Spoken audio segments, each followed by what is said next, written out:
بسم الله الرحمن الرحيم الحمد لله رب العالمين والصلاة والسلام على سيد المرسلين وعلى آله وصحبه أجمعين أما بعد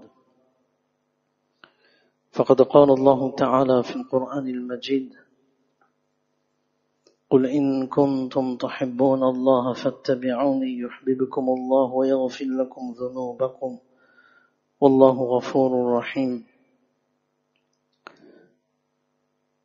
وقال النبي صلى الله عليه وسلم لرجل أنت مع من أحببت أو كما قال عليه الصلاة والسلام رب اشرح لي صدري ويسر لي أمري واحلل عقدة من لساني يفقهوا قولي سبحانك لا علم لنا إلا ما علمتنا إنك أنت العليم الحكيم اللهم صل على محمد وعلى آل محمد بعدد كل ذرة ألف ألف ألف مرة اللهم صل على محمد أفضل صلواتك جزا الله عنا محمدا صلى الله عليه وسلم بما وأهله رب ارحمهما كما ربياني صغيرا اللهم اغفر لهما وادخلنا بالجنة الفردوس بغير حساب ولا سابق عذاب وإني أعوذ بالله أن أكون في نفسي عظيما وعند الله صغيرا. Toutes les louanges appartiennent à Allah subhanahu wa ta'ala, le tout clément, le très miséricordieux, celui qui nous a permis de venir dans la masjid, dans la mosquée, dans la maison d'Allah subhanahu wa ta'ala, en toute sécurité, en bonne santé, avec afiyah, avec tout le bien-être qu'Allah subhanahu wa ta'ala nous a accordé. Alhamdulillahi alladhi bi ni'matihi tatimmu as-salihat. C'est une très grande faveur de la part d'Allah subhanahu wa ta'ala de nous avoir donné la richesse par excellence, ce kalima la ilaha illallah Muhammadur Rasulullah sallallahu alayhi wa sallam. Et Allah subhanahu wa ta'ala nous a donné comme prophète notre bien-aimé Rasulullah sallallahu alayhi wa sallam. Et sans aucun doute, dans l'enseignement de Rasulullah sallallahu alayhi wa sallam, il y a toute sa perfection, un enseignement parfait, un enseignement simple, mais un enseignement qui nous permet d'obtenir d'énormes récompenses, des actions très simples, mais des récompenses énormes. Nous savons tous le hadith de Rasulullah sallallahu alayhi wa sallam, celui qui, le jour de Jum'ah, et cela commence jeudi soir, jusqu'au coucher du soleil, celui qui lit 80 fois Allahumma salli ala Muhammad, abdika wa nabiyyika wa rasulika al-nabiyyi al-ummi 80 fois, Allah subhanahu wa ta'ala pardonne ses petits péchés de 80 années. Comment c'est facile. Et on n'est pas obligé de lire une seule fois, mais 80 fois, c'est un hadith tout à fait correct.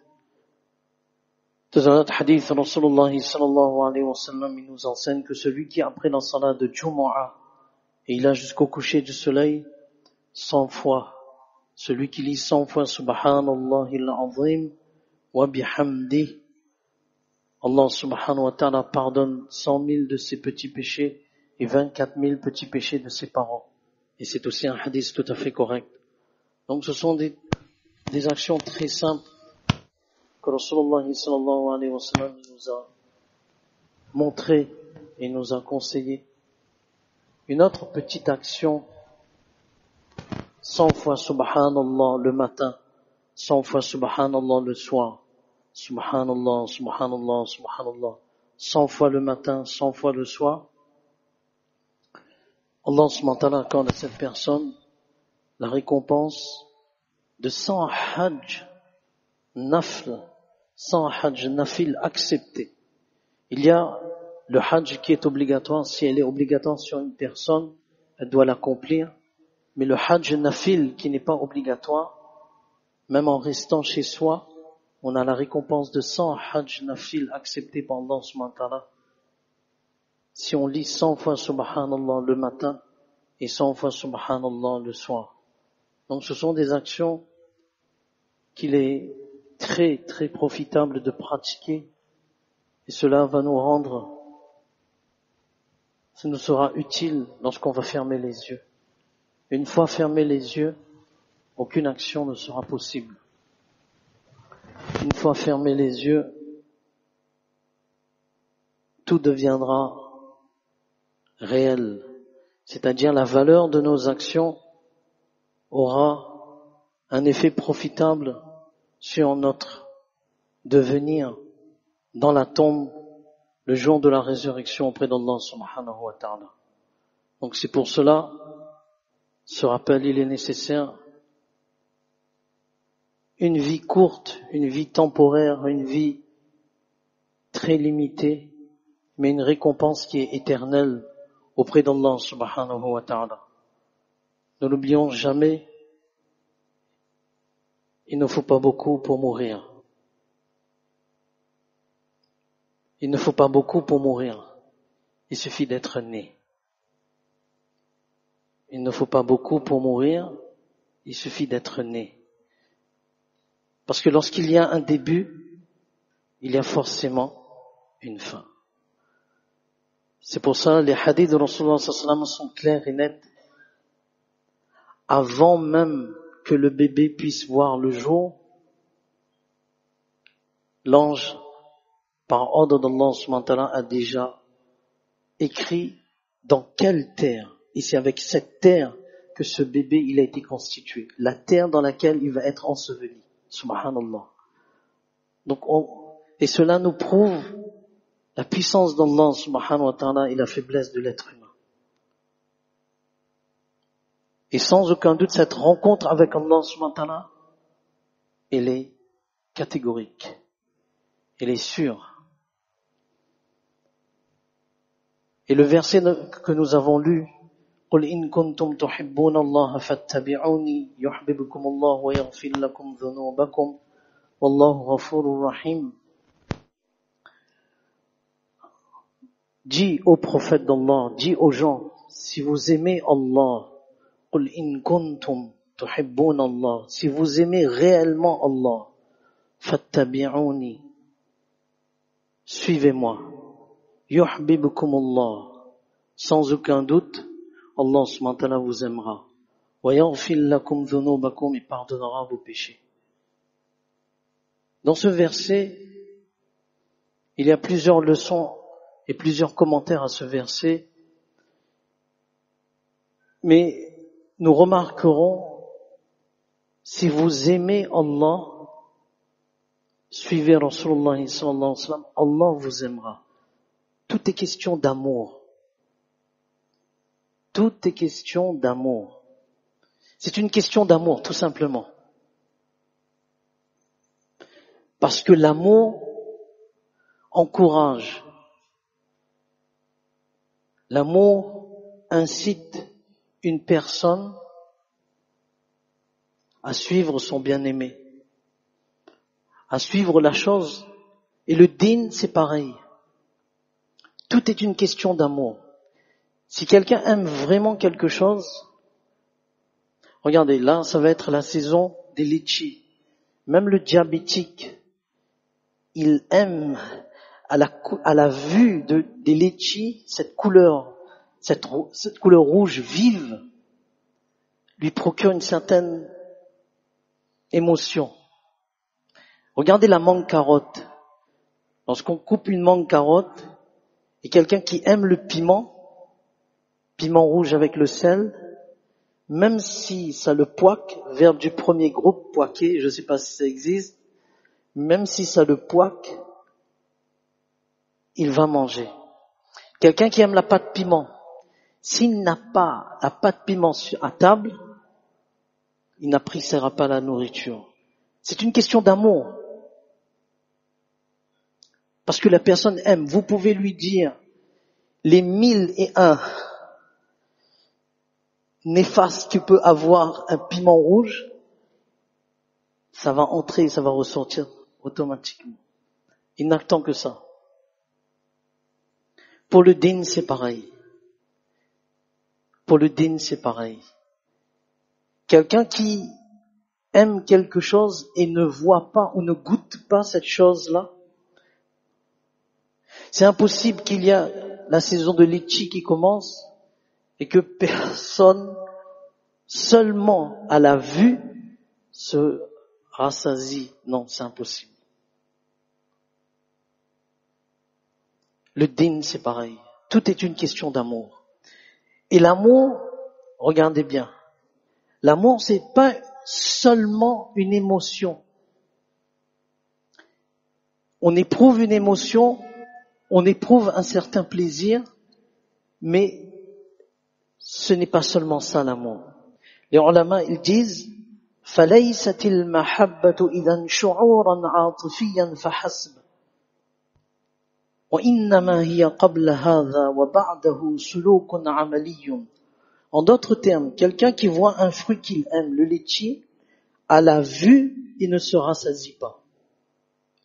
Il va prendre, il va l'acheter, il va prendre, et même s'il est diabétique, il va mettre toujours un produit qui va faire descendre le sucre et contrôler le sucre, mais il va le manger. Donc, l'amour, ce n'est pas seulement une question d'émotion, mais c'est la pratique. Pour l'enseignement de Rasul, aimer le din, aimer Rasulullah sallallahu alayhi wa sallam, aimer Allah, la preuve de cet amour, les ulama disent, ce verset qu'on a lu, Qul in kuntum tuhibbun, dit, si vous aimez Allah, fattabi'uni, suivez-moi, c'est-à-dire suivez Rasulullah sallallahu alayhi wa sallam. Les ulama disent, ce verset, on l'appelle ayatul mihna en arabe. Ayatul mihna. C'est un verset d'épreuve. C'est un verset de test. Prétendre aimer Rasulullah sallallahu alayhi wa sallam, prétendre aimer Allah, ce n'est pas seulement une question d'émotion, mais c'est une question de pratique.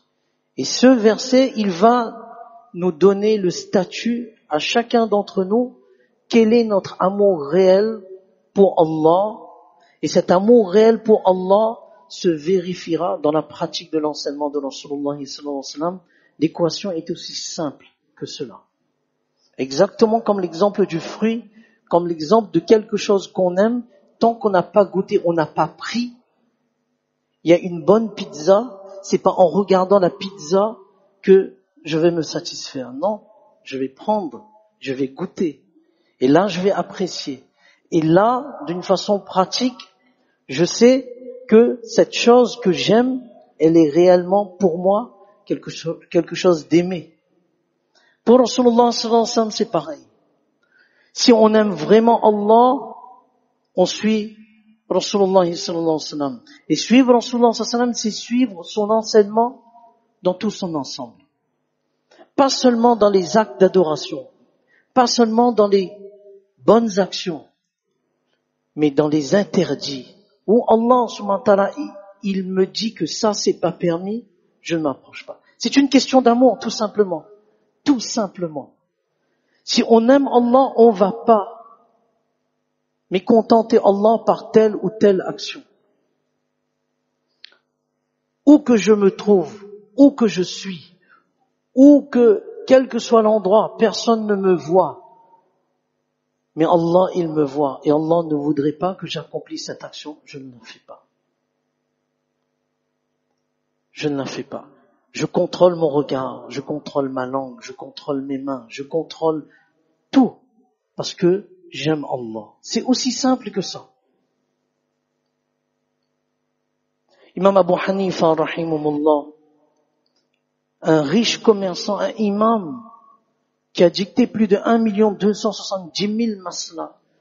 Imaginons un instant, un imam qui a dicté plus de 1 270 000 maslas. Riche commerçant. Subhanallah.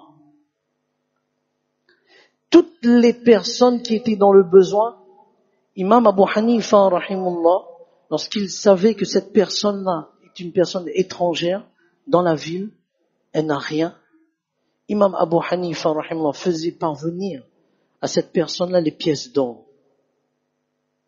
Toute personne, c'était l'habitude d'Imam Abu Hanifa, rahimullah, toute personne, quelle que soit sa difficulté, Imam Abu Hanifa, rahimullah, avait toujours dans sa poche des pièces d'or.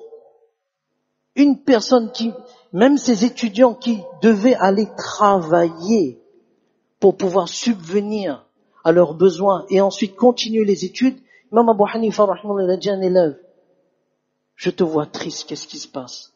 Il était tout seul. Il dit non, là je dois aller travailler parce que Il dit d'accord, attends. Il dit mets ta main, pose ta main sur le sol. Il a posé sa main sur le sol. Imam Abu Hanifa, rahimahullah, dans l'autre poche, il a pris un sac de pièces d'or. Il dit maintenant tu n'auras plus besoin parce que tu as besoin de ta concentration pour les études. Voilà maintenant. Et ce même Imam Abu Hanifa, rahimahullah, une fois, il était en train de marcher avec un Imam Abu Yusuf, rahimahullah, et les enfants étaient en train de jouer.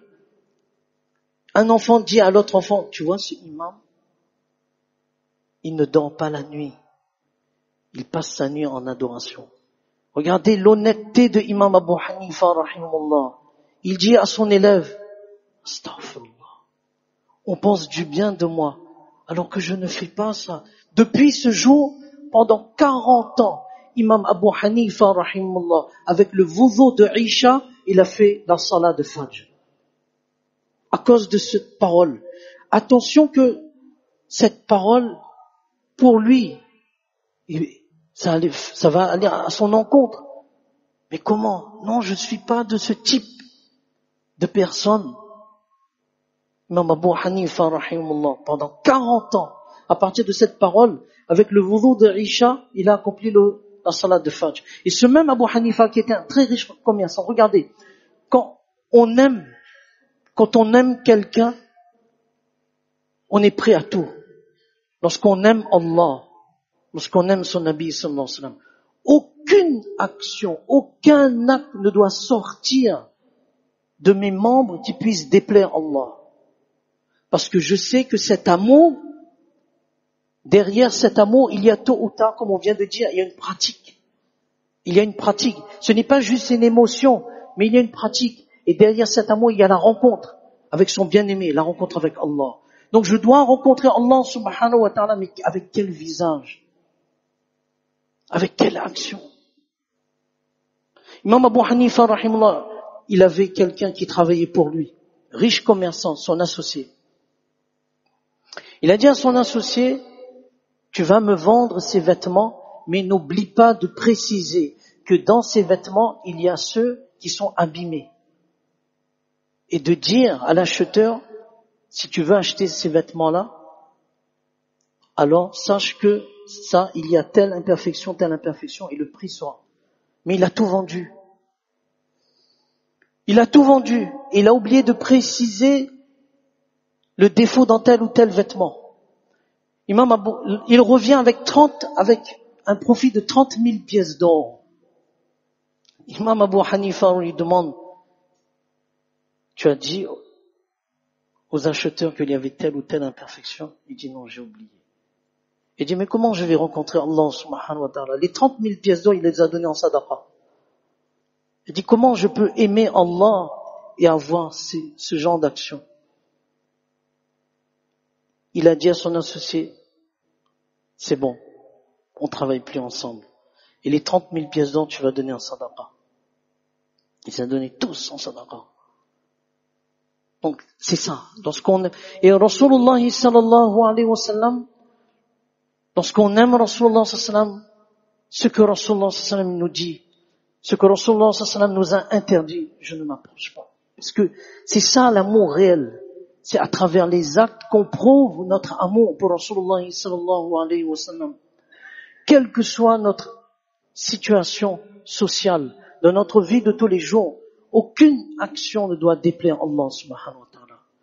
Et comment ne pas déplaire Allah subhanahu wa ta'ala en suivant le mode de vie de Rasulullah sallallahu alayhi wa sallam? Je sais que ça c'est interdit, je ne peux pas. On accomplit nos 5 prières, alhamdulillah, en congrégation. Mais en dehors de la salat, quelle est notre attitude envers telle ou telle chose? Qu'est-ce qu'on fait le week-end? Qu'est-ce qu'on fait les jours de semaine? Qu'est-ce qu'on fait tel jour? Qu'est-ce qu'on fait ça? On regarde. Est-ce qu'il n'y a pas une action qui déplaise à Allah subhanahu wa ta'ala? Moi qui prétends aimer Rasulullah sallallahu alayhi wa sallam, et lorsqu'on aime Rasulullah sallallahu alayhi wa sallam, lorsqu'on aime une personne, on regarde quelle est la caractéristique principale chez cette personne. Ceux qui suivent les footballeurs, une coupe de cheveux de tête de cette façon, une coupe de cheveux de cette façon. Une action qu'il fait et tout le monde suit. Même si ça n'a aucun sens. Même si ça n'a aucun sens, parce qu'on aime. On se pose même plus la question. La raison s'efface. Mais dans l'amour pour Rasulullah sallallahu alayhi wa sallam, la raison ne s'efface pas, la raison reste. Parce qu'il y a une logique derrière, qu'on comprenne cette logique ou pas. Et la caractéristique de Rasulullah sallallahu alayhi wa sallam, la principale caractéristique de Rasulullah sallallahu alayhi wa sallam, كان متواصل الأحزان دائم الفكرة ليست له راحة. Ça c'était la principale caractéristique de notre bien-aimé Rasulullah sallallahu alayhi wa sallam, كان متواصل الأحزان, toujours en état de tristesse. دائم الفكرة, toujours soucieux. ليست له راحة, aucun confort. Tristesse, comment chaque personne puisse connaître Iman. Comment chaque personne puisse être sauvée du feu de l'enfer. Ça, c'était le souci de Rasulullah sallallahu alayhi wa sallam. Si sa communauté connaît une difficulté quelconque ici ou ailleurs, ça me touche. Parce que ça touche Rasulullah sallallahu alayhi wa sallam. Et les hadiths sont authentiques. Les actions de la communauté de Rasulullah sallallahu alayhi wa sallam sont présentées tous les lundis et tous les jeudis. Lorsque la communauté souffre, nos frères et sœurs musulmanes, quel que soit l'endroit dans le monde, à petite échelle, à grande échelle, quel que soit, ça me touche. Je fais dua. Et mon amour pour Allah subhanahu wa ta'ala me pousse à remercier Allah subhanahu wa ta'ala d'être en sécurité, d'être en bonne santé, de pouvoir se déplacer d'une façon libre. Il n'y a rien à craindre. Et Rasulullah sallallahu alayhi wa sallam, lorsqu'il a entendu un sahabi radiallahu anhu qui était malade, et un autre compagnon qui était dans tel état, Rasulullah sallallahu alayhi wa sallam, il faisait dua. Rasulullah sallallahu alayhi wa sallam, il pleurait. Et lorsque la communauté souffre, nous aussi on doit faire dua. Sadaqa en leur nom. Sadaqa pour telle communauté de frères et de sœurs.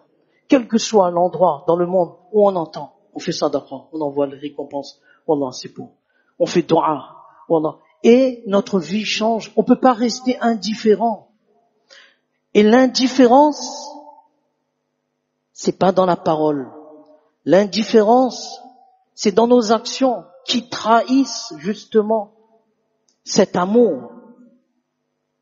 Et un des signes de la fin des temps, c'est l'indifférence. Où la communauté souffre, nous, on mène notre vie comme si rien n'était. Il n'y a pas un changement dans notre vie. Ça doit nous interpeller. Ça doit nous interpeller. Ça doit nous faire quelque chose. Ça doit nous dire, Ya Allah, on fait dua. On change notre vie. Oh Allah, tous ces bienfaits que tu m'as donnés. Tout. Allah, comment je puisse toujours continuer à faire tel acte qui te déplaise. Subhanallah. Ça doit nous réveiller. Parfois on pense que certaines choses qui se passent, on doit libérer. Non, ces événements au contraire nous libèrent. Nous libèrent de notre insouciance, nous libèrent de notre inaction envers soi-même. Parce que tôt ou tard, on doit fermer les yeux. Notre rencontre avec Allah subhanahu wa ta'ala, et on doit penser que si vraiment j'aime Allah subhanahu wa ta'ala, j'aime Rasulullah sallallahu alayhi wa sallam, mon attitude, mon état d'esprit, mes actions, est-ce que telle action me sera utile dans la tombe? Telle action me sera profitable dans la tombe? C'est là qu'on arrive à changer. Et c'est là qu'on se dit, oh Allah, mais je suis rien. Je ne suis rien. Et cela me pousse, quand je vois un frère, c'est moi qui dis en premier, Assalamu alaikum wa rahmatullahi wa barakatuh. Je sais que chaque action qu'Allah aime me sera profitable à moi-même. Lorsqu'on rencontre un frère avec un sourire, Assalamu alaikum wa rahmatullahi wa barakatuh. Parce que cet orgueil et cette fierté ne sera pas utile. Comme nos mashayikh, ils disent, cette susceptibilité envers la vérité, mais ça va causer du tort à nous-mêmes. Imam Abu Hanifa, rahimahullah, combien de fois on l'a dit, un lambda. Imam Abu Hanifa, rahimahullah, qui est un tabi'i, qui a vu Anas, radiallahu anhu, un tabi'i. Donc il veut dire qu'il a rencontré les sahaba, radiallahu anhum. Un homme vient le voir et lui dit, Imam, crains Allah. Imam, crains Allah. Subhanallah. Imam Abu Hanifa lui a dit, Jazakumullah khaira. Vraiment. Je te me remercie de m'avoir fait ce rappel. Et je t'en suis reconnaissant. Jazakumullah. Il baisse la tête, il réfléchit, et il part avec les larmes aux yeux. Il dit, Wallah, pardonne-moi. Et nous, Allah subhanahu wa ta'ala nous donne tous la compréhension de ce qu'on vient de dire. Qu'Allah subhanahu wa ta'ala fasse qu'on change. Nos mauvaises habitudes, on les laisse de côté. Nos rendez-vous, on laisse de côté. Nos rendez-vous avec Allah, on le prépare. Ce rendez-vous avec Allah, oui, ça on le prépare. فجزاكم الله خيرا. سلام جزاء في الدارين.